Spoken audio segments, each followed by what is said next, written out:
Okay, so compromise, pumunta na ngayon tayo sa mga nitty-gritty ng decision making. Like for example, compromising, right? Every leader must know when she or he should compromise. What for you would be the factors that you would consider before you make a compromise and before you don't make a compromise, right? When do you become tough in your initial positions, and when do you soften up? Okay. Sige. For me, I firmly believe that a leader should not compromise Okay. because magiging inconsistent ka and then you will lose your way. Kasi all things are paulit-ulit lang naman yung mga bagay sa local governance eh. So hindi ka pwede mag-compromise on one, and in the same situation, iba na naman yung decision mo. So it has to be consistent. So when you compromise, nawawala yung consistency mo, nako-confuse ang mga tao, and nagiging inconsistent yung leadership mo. Pero if we are to talk na kailangan talaga mag-compromise, you can para sa akin, you can compromise when it is for the general welfare, and you should never compromise when it will cause injustice. Okay. So meron ka talagang so there are just certain situations that you think that you may be able to compromise, right? Yes, oo. Kung sabihin natin na kailangan talaga mag-compromise, yes, you can compromise for the general welfare if it will mean that it will be for the good of the majority. Okay. So yun However, na kailangan. Yes, oo. However, kung mag-compromise ka and then it will cause injustice, even to just one sector or one group, I do not think na dapat mag-compromise. So for you, you value consistency.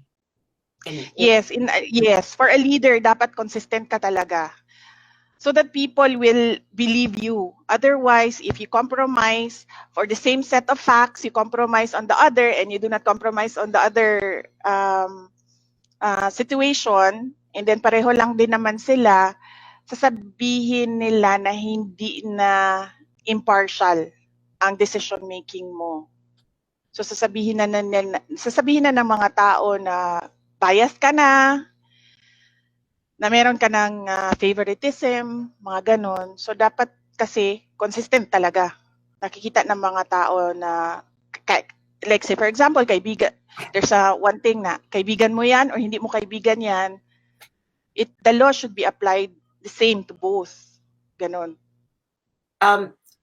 Because mayor kasi kayo ngayon, so I'm thinking na since your father is the president, and I think how that his job as a president, and I think you're already exposed to what he's doing. So what do you think is the difference between your being a mayor and being a president? Kasi your father tried to compare the two before. Nasabi niya na parang president is simply like a mayor of an entire country. Or do you see any difference between the two based on your experience as a presidential daughter na na-expose sa trabaho na ng daddy niyo? Is it harder to compromise when you are a president than being a mayor? Kasi nga, di ba, mas maliit yung constituency ninyo? Or do you think it's more easier? Easier to be president? Definitely hindi. Siguro. No. Definitely not. Kaya nga, di ba, ayaw patakbuhin yung tatay niyo? Definitely not. Oo. Hindi madali maging president. Kung sa trabaho naman, it's the same. It's an executive. So, you handle different offices. Mas malaki nga lang yung magnitude ng president because you handle offices, commissions, agencies, and dami instrumentalities of government, and they're all under you, particularly yung nasa executive department, no? And then you have to deal with the two other branches of government, the legislative and the justice, no? So mas malaki yung magnitude ng trabaho ng president. And it needs lakas ng loob talaga